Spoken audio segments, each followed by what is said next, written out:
Well, welcome back to the Azure Podcast. This is episode number 485, being recorded on the 9th of February, 2024, with special guest Santosh Somayajula. I am Sujit, and on Teams with me, we have Kale, Russell, and our special guest Santosh, who we're going to get to in just a minute. But before that, let's catch everybody with the news in the Azure space. I know that we've not had a few, we've skipped a few weeks in terms of episodes recently, so there's a lot of news to catch up on. Let's see, who wants to go first? Russell, you want to get us caught up a little bit? Yeah, sure. So I've got a couple. The first one relates to Azure Database for MySQL. So the version of it that runs in single instance is being deprecated, being retired in September 2024. As a result of that, we've got the flexible server deployment mode for Database for MySQL. And what's just gone GA is a tool that allows you to run one command line to do an import from the single instance to the flexible server one. So this makes your life a lot easier, so you can go and look up what that command line is on the updates.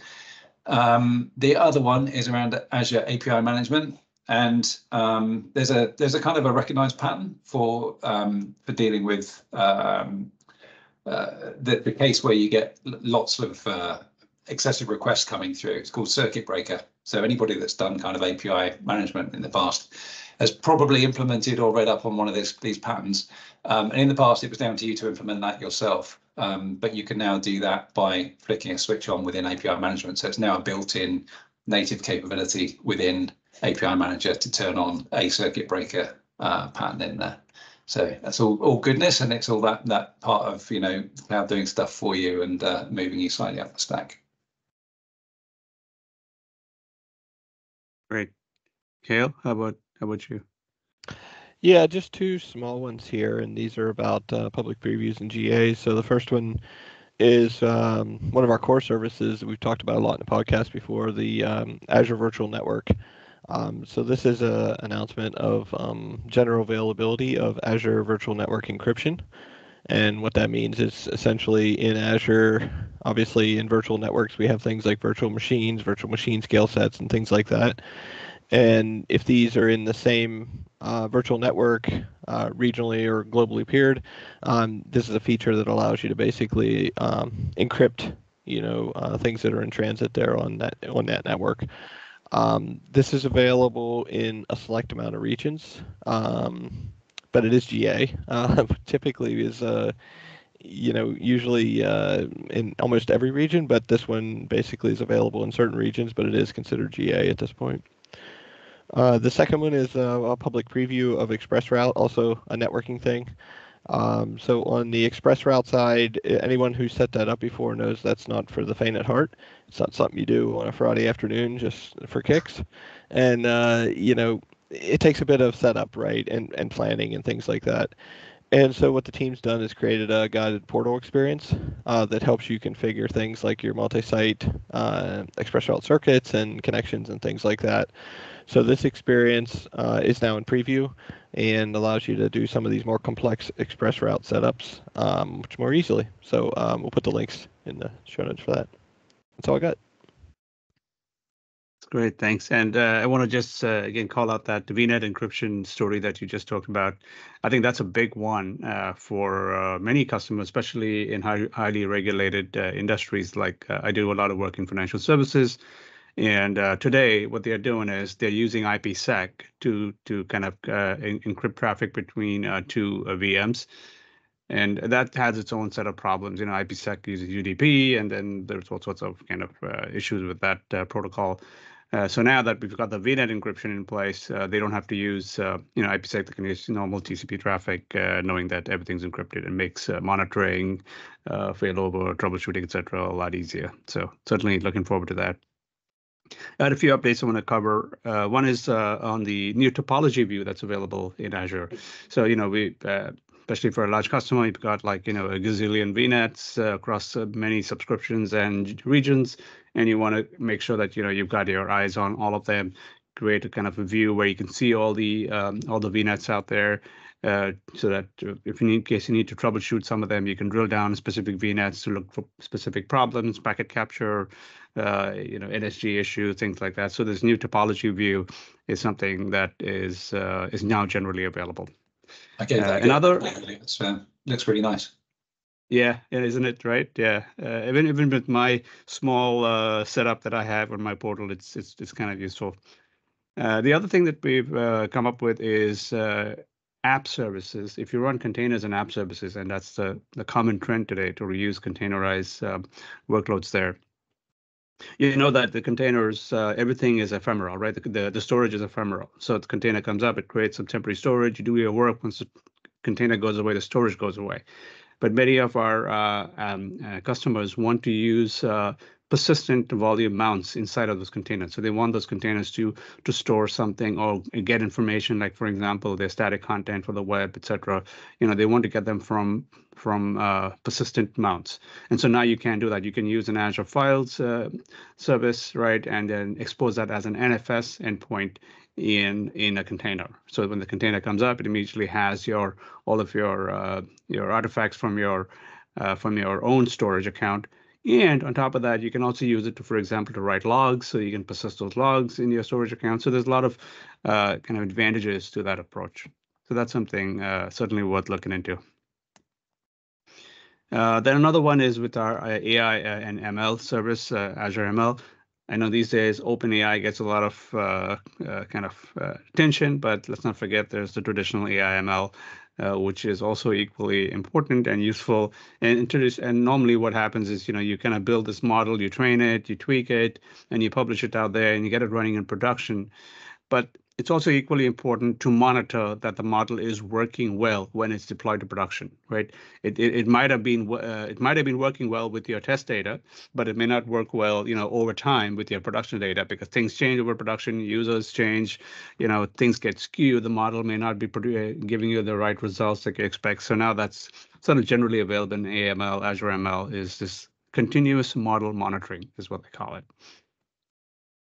And then this new service in Azure, which I'm surprised, we haven't talked about before. I think this came out in January, end of Jan, actually. So just recently, it's called the Azure API Center, which is really, I mean, I don't know how customers are working without this feature, because, if you've got a large Azure infrastructure, you've got hundreds of AKS and app services and whatnot, and all these APIs floating all over your Azure subscriptions. Without any way of keeping a track of, what is my, my collection of APIs, right? What is where can use, if I need to find an API, where do I go, right? How do I find where that endpoint is? And so this Azure API Center gives you like a unified view of all the APIs that you have in your system. You can import existing APIs, or as if you need to change the metadata on API, you can do that. It's kind of like a Uber API portal, and it creates a custom portal for you. Is generated on demand with all of your APIs listed, so users can go in and access them, or at least find out what the endpoints are, try them out. It's all try it into RBAC, so users are can only see the APIs that they can actually view. Have you given that a go, CJ? I mean, I've got a bad memory, but we did talk about this a while ago when it was announced, I think before Christmas sometime. But have you tried it out yet at all? No, it just came out, like I said, it was just like a week or a week and a half ago. So I have to give it a go. But definitely from the docs, it sounds like a real cool thing. Yeah, I mean, like you, I don't understand how people get by with all the SDKs, APIs all over their estate, some on-prem, some in different clouds and all sorts. And tracking all that stuff must be a nightmare. Well, I know it's a nightmare. So I'm looking forward to seeing this getting rolled out. It should pull stuff together really nicely. And then another update was with durable functions in our, if you use durable functions in app services. So functions, in Azure Functions. So the functions need a backend storage to kind of coordinate, which function gets the next request, sort of like a queuing mechanism. And in the past, they use very traditional blob lease ability, right? You lease a blob to kind of control who's accessing the next part of the function, especially when it comes to partitioning of the storage. And that feature, while it has been used for a very long time, it works really well. It usually causes an excess amount of usage on Azure storage, right? So your Azure storage costs actually go up when you use that feature. So they switched to using Azure Tables now to kind of do some of that partition access management. And now they've found out when they did that, the cost went down by about 83%, the storage costs. So it gets less. Otherwise, it's always pulling that endpoint, those blobs to try and see who's kind of the next person that's worker should be getting the request. And now with the Azure Tables approach, it's a little bit nuanced. You don't have to do it that frequently. So that's something to look for if you're using Azure functions, durable functions with the storage backend. Yep, I think that's it. I'm sorry I had to cover a lot there, but I think this is a good time to turn the mic over to our special guest, Santosh. Santosh, thanks so much for joining us. The whole topic of copilots nowadays is like everybody talks about it, and of course, I'm happy to kind of learn that even Azure has something to offer in this space. So, but before we do that, please go ahead and introduce yourself. Tell listeners what your role is in Microsoft and what your passion is, and then we'll kind of take it from there. Thank you, Sujit, for having me. I'm Santosh, Principal Program Manager for Azure Copilot, and I own multiple areas in this space. From the Azure Portal side, on the onboarding of different services, onboarding of all the services to the Copilot. I own the security space, privacy, compliance. These are some of the fundamentals that we take care of in every feature, every aspect that we release. So apart from that, I own a few more areas like supportability and other things. So I work with customers a lot to understand their feedback and then see how we can improve our products. Yeah, so recently we released the Azure Copilot. So we announced this during Ignite, and this is available in limited public preview at this point.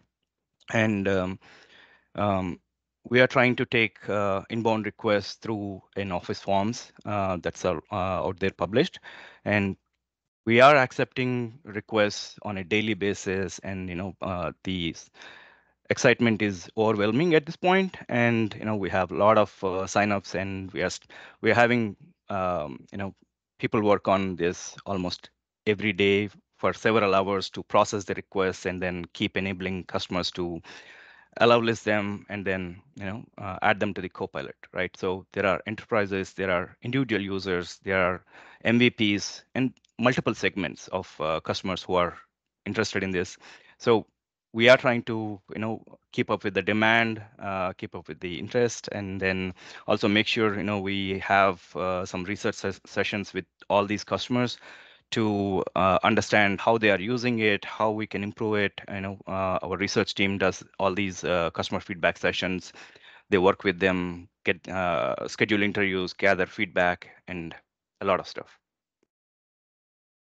Yeah, so I'm going to ask you a very simple question because the word Copilot these days, is used for everything. I think there'll be a Copilot for my bathroom one day as well. I'm just maybe you can just help our listeners understand, what does it mean when you say a Copilot for Azure, right? I guess what are some of the key use cases that you're hoping to unlock by offering a Copilot on Azure? Absolutely. Today, when you log into Azure Portal, Azure Portal is the space through which you manage all your Azure services. Whether it is user management or RBAC management or app services, virtual machines, storage accounts, everything. Probably if you need a management space, the Azure Portal is the venue, and then user has to log into the Azure Portal based on the RBAC permissions. It will let you into the different spaces, and then you'll be able to manage those resources or users and all that stuff, right? So what we are trying to do is we understood when users have to do a particular task, probably they'll have to go through multiple screens to achieve the task, and then finally get that VM deployed or storage account created or things like that. You have to give a lot of configuration, and there are multiple steps that are involved. Probably it will take a user anywhere between 2 to 3 minutes to fulfill all that information, and then get that account created. So through Copilot, what we're trying to do is we are offering a way of having this done through a natural language query. And users can simply ask, can I create a VM? Can you create a VM in this resource group? Or can you stop my VM? These are some of the basic things or most highly used things in Azure. And based on our telemetry, it says that these are some of the highly used operations, right? So we said, why not we automate them? Why not we have this surface through the Copilot? And issuing a simple command in Azure Copilot today will probably let you do that task. And we just started, and in November when we introduced this, we released with a set of 10 to 12 services across Azure. I mean, we have a ton of services, hundreds. And then we said, okay, let's start with 10 or 12 high used services to see what customers think, and then know how they use it. And customers have um, always come back to say that, hey, we found this very useful, and then thank you for doing this. We are looking for more services now, right? So this is the kind of excitement that we have, and the task that is given to the Copilot is actually translating that to the same job that a user would do in Azure Portal, and it will use the user's RBAC permissions. So security is built into the system ground up, and there are some of the fundamental things like security, compliance, privacy, and then accessibility. These are some of the core things that we take care in our products ground up, right? Every feature that is going out there has to go through these things before it can be available for any external customers to use, right? So external or internal for that matter. So what we do is we try to collect all these feedback that we are getting, and also from our telemetry we see what are those highest used operations, and let's try to automate them. And then what are those highly used services, let's try to onboard them. Portal Azure Copilot, what it provides for all the ecosystem across Microsoft is to build those skill sets, build those skills into the Copilot to surface them to the customers. Yeah, Santosh, maybe you can expand a little bit. Like my experience using the Copilot for Azure has been pretty awesome, but like even in scenarios where like not doing direct actions, and what I mean by that, like creating something new, like creating a resource, like sometimes I have queries like how many of this type of service are running in any of my subscriptions if I have tons of subscriptions. And maybe you could expand a little bit, because what I saw from Copilot was like it would tell me the answer, and then it would tell me how it got the answer. Like, here's the query I ran to get that if you want that in the future. I found that particularly helpful. But does that happen with like a lot of things in that Copilot? Because that was pretty cool, like how it gives me that. Absolutely. So, when we started this, the core service that we use behind Azure is, everyone is aware that ARM, Azure Resource Manager, and Azure Resource Graph, these are the, main services that help all these queries, right? So we said, let's work with the Azure Resource Graph team to say that, whenever a user issues a query or, asks a question in natural language, that, hey, give me all the list of resources in East US or West US or North Europe, we will try to generate a query that is suitable for the user to get exactly what that does. And users don't have to write any queries. They simply have to ask a question, and then the R team does an awesome job of generating that query, and then not only generating the query but also running the results and showing the results to the user. And on the portal side, we also do something like, if you ask, hey, what are my VMs in the East US? Either, there is a way that we can let the Copilot choose to generate an R query for the user. There are multiple users, like, some are super tech savvy, and then they want to have everything run through queries, and someone wants to use a management interface, right? So we have both ways. We provide an explorer right then and there, saying that, hey, these are the list of VMs. Which one do you want? Or say a user issues a simple command saying that, hey, stop my VM. Which VM? It'll give you a list of VMs and say that, hey, these are the list of VMs that you have access to. Which select the VM that you want to stop, right? So these are some of the things that we are doing, and it's not just ARG or ARM. I think we are trying to work with many partners across the ecosystem behind Azure, whether it be AAD or security or anything. We should be able to pull up in all the instances, all the resources behind those services to say, what is the action that you want to take on this, right? Yes, Santosh, when it comes to creating resources, right? I mean, obviously creating, let's say, something like a SQL server or virtual machine, you can imagine those are some of the more complex sort of creation flows, right? Because the portal experience has so many tabs and wizards you have to go through Yep. to kind of create a VM. How does the Copilot or does the Copilot make assumptions about defaults, right? So if I just say, hey, create a VM, a Linux VM, Ubuntu in the East region or something, and I haven't tried this, I'm asking, how does it figure out defaults, or does it figure out defaults, or does it ask the user to confirm the defaults? Like, what is the experience that you're going for? So there are two options here. When we ask the Copilot to create a virtual machine, either the CLI handler, which actually does generate the queries for creating these VMs, it'll generate a set of queries that, hey, click run, and then you should be able to create. Do you want to change the VM name or something? It'll have some default, but do you want to change the name? Or there'll be a placeholder which says that you have to update the VM name here, and then it'll take that. And the other option is the create flows that we have in Azure Portal.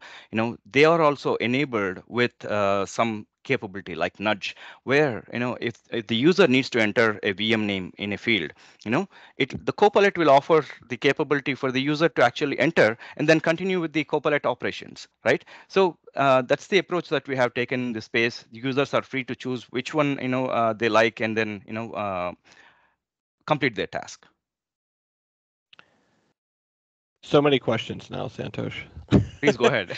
So, so a couple questions. The one you just talked about just raised a question in my mind. So, like, if I'm creating a bunch of VMs, right, let's say, or a bunch of storage accounts or something like that, typically I have a naming scheme for those kind of things.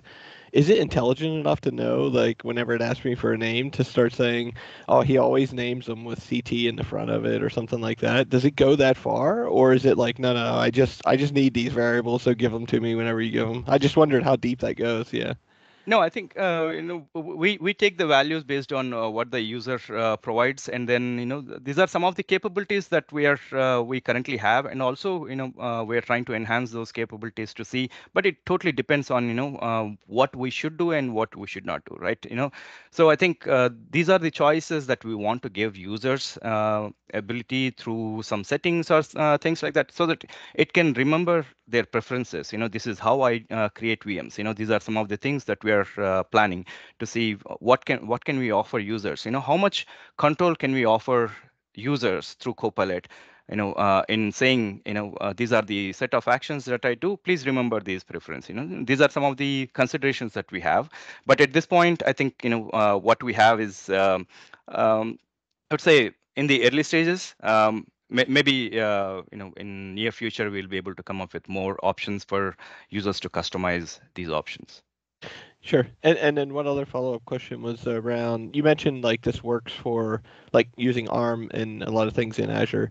One subject we talk about in the news quite a bit here on the podcast is around like cost management, right? And I was wondering how much the Copilot works with like that kind of stuff to say like, hey, how much am I spending in the East region last month on VMs? Like, does it go that far, or is that too deep? Like that's in like data plane territory type stuff? No, excellent question. I think Copilot for cost management, or the cost management skill within the Copilot is something that was one of the first skills that was developed and when we worked with the cost management team, they were like, these are some of the high usage things. Every customer, what we look at is, what are those, high usage scenarios that customer, what is my cost for this resource? What are my highest use resources? Or what is the cost for what is that one VM taking up most of my cost? These are some of the scenarios that they have seen over and over and said, do we have to let the customers go through multiple screens to do this, or do we provide an easy way? So there are a lot of improvements in that space, and cost management does support a lot of scenarios. We have documented many of these scenarios in our Copilot for Azure documentation or capabilities, right? So I'll share the link after this one in the chat. You should be able to share with the users. So it's definite. Cost management is one of our most used uh, today in the Copilot space, and there are a lot of. When it comes to Azure customers, there are administrators, there are finance and business planning units, and everyone uses Copilot for Azure. And what skill they use, totally depends on the area that they are interested in. Am I a finance guy, trying to look at how much money I'm spending on these VMs or resources, that kind of stuff. So we did offer, for each of these segments to take advantage through the Copilot. It's really impressive. I was just looking at trying a few things and seeing what it was doing, and that kind of going back to, well, I'm really curious actually as to the scope of what it understands and what it can do for you. And those, if I'm talking about create me a VM, create me an app service, you get this kind of curated experience, or at least it feels like it. Are you having to build that and design a kind of a whitelist approach to here's a scenario that we want to cover with Copilot, therefore we're gonna build it in such a way that we know what the UI is going to look like and how it's going to behave? Or have you approached it as a more generic thing and said, well, ARM knows how to do stuff, we know how the Azure CLI looks, we know what parameters and stuff there is, let's give it the context of this person's subscription or their resource groups or what they get access to? And that's a follow-up question actually as well. Have we got access, or has the Copilot got access to my billing plan as well? So does it know what costs are associated with my particular subscription? So if I'm running in one region, does it know that that's different cost to another one, and what my discount is? And sorry, there's a whole load of stuff there, but I'm just, the first bit I guess is around scope. And are you having to, if a new service comes out, for example, do you have to onboard that service to Copilot and tell it what that service looks like and what the scenarios look like? And the second one is, how much does it know about my stuff? Great question.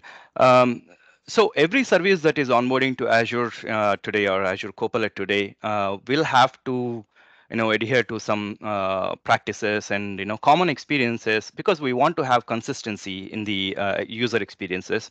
And the way things are run in the backend, whether the request is going to ARM or a security domain, or AD domain, or intra domain, what would happen is the operations that happen in Azure Portal today are exactly the same operations that happen even through the Copilot system. But Copilot is able to generate all the operations that happen on the UX side of the things, and then translate them into the same queries that would run in the backend, right? That way, when you look at the telemetry or logs in the backend, you will not see a difference from a Copilot generated request to the user generated request through the portal, right? So it is consistent in every way, and that way anyone who is working on the backend will be able to say, hey, what happened? Copilot says that I could not create this VM in this region, or I could not generate this log, some RBAC permissions.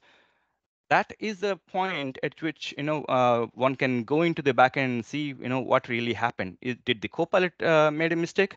It could not have. Then if the user goes through the normal Azure portal, they would probably get into the same issue or situation.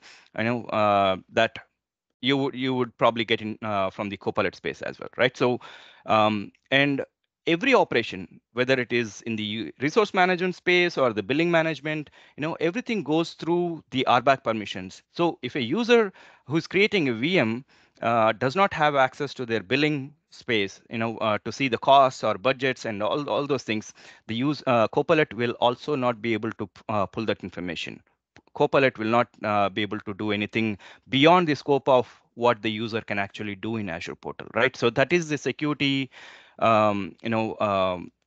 restrictions that we have implemented, and the security is so tight that you cannot do what you cannot do in Azure Portal. I did notice the really nice thing when I asked it to create me a VM, it gave me that kind of click here if you want to do this. Yep. After that, I said, actually, tell me how to create a VM. It then gave me the AZ command lines on a little button to press to run it, which then fired up a Cloud shell for me, logged me in, created a temporary storage, and ran the command in there, which, yeah, it's just, that's great. I love that. Thank you. Sorry, Sujit. Yeah, no, I was just kind of related to your question, Russell. I'm a software engineer. We build a lot of OpenAI solutions, including Copilots for financial services customers and whatnot. So I'm a little bit curious, when you implement something that is using OpenAI, and this is something about the implementation. So if it's not something you wish to talk about, it's fair. But I'm just curious if you had to, how do you teach OpenAI about the context of Azure lingo, right? There's a lot of special lingo that that users will probably use in this space, right? Things like create an express route or something like that has certain context when it comes to Azure, right? I mean, so was there a ton of work that you had to do up front to kind of train to create some sort of special prompting or training for this model here for use OpenAI, or was it relatively easy? I suppose that's the kind of question I had. Sure. I mean, I can share some details on that. Not a whole lot, but I think that should really help here. We built our own orchestrator, to take care of all the scenarios that Azure supports, and we as the service owners of Azure Portal and Azure Copilot, we know how many services are registered and what are the various experiences that we have, right? So we built the Copilot orchestrator in such a way that it knows about all these services and all the information that it has to gather. Today when you log into Azure Portal, you'll see that you'll have a lot of access, a lot of services in marketplace or other places where you have to go and then see what are the resources that are available. But the underlying thing is everything is going to ARM or AAD to fetch the information and say that these are the things that you have available, this is your scope and things like that. So we built our system in such a way that it actually uses the existing infrastructure to understand what is the data. Data and the functionality is totally separate in this case. Functionality will actually use its intelligence to fetch what data is the user interested in, right? So we built the system in an intelligent way to understand the different services that are available, what is the scope that we need to fetch the data from. So in a way I would say it's a complex system, but we have tried to simplify that to best suit the ecosystem and then enable all the partners across Azure to build their experiences easily through the Copilot. That's great. Yeah, and just kind of if you think about third-party vendors in the marketplace, for example, ISVs, is the plan eventually to also sort of enable them, make it available to them, or is it just first party that we're talking about here? At this point, we are talking first party, but I think in a near term or a short term, we should be able to come up with ideas on how we can help the ISV partners and customers, and let's see how it goes. It's I wouldn't say early. It's been almost 3 months since we released the Copilot for Azure. I want to make sure we are making investments in the right areas to ensure we are trying to help customers in every way and then make their life easy.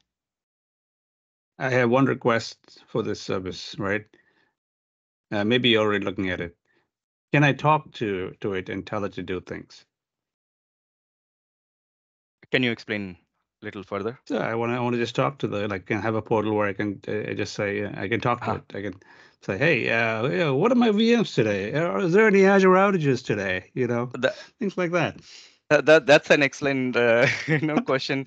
I mean, today the way I try to do it is, if you use your um, read aloud or those I kind of guess things, so. you will be Yeah. able to do that. And if you use your phone's microphone and then try to record Right. something and then type in, that's always possible. But can we build that into the system as it is, for users to understand, users to speak and then get the response? I think that's too early to say. There are, I mean, it's not complex enough not to do. So uh, yeah, at this point I cannot really comment, but that's future. Yeah, We'll have sure. to wait and see. I'm very impressed with what you've done already. I must say, I know Kale and Russell have already played around with it. I need to see if I'm onboarded. But this Yeah. has been amazing to hear how you built this. I mean, every employee at Microsoft should be able to use this, and we enable Copilot based on tenants. So once a tenant is enabled, every user in the tenant will be able to use that. I think we are trying to come up with some granular user level and subscription level. Those are some of the things in consideration. At this point, we do not have that kind of granular control for the administrators. So once an administrator, I mean, it's always the case that we ask that an administrator or someone from the customers organization say that yes, we want to enable this at tenant level, right? So once that is enabled, every user should be able to access. And we are still accepting requests through the same avenue, like the Office forms that we publish in the documentation. So yeah. Yeah, that was sorry, just to jump in here. That's what I was just gonna ask here for our listeners. We can put it in the show notes, but like that onboarding form or whatever that Office form is, if they're interested in this thing, how they get access to that. And like you said, it's in the docs, so we'll just make sure we get a link to that. Yeah. Excellent. Well, thanks again so much for coming on today, Santosh. This was very eye-opening, at least for me, to hear Thank all you. the work that your team has been doing, and making Copilot available everywhere. So this is like a really good use case for Copilot, I feel, from what you've told me. This is what Copilot was on OpenAI was meant to do, right? These kind of solutions. Thank you all so much. Thanks. Thank you. Thanks.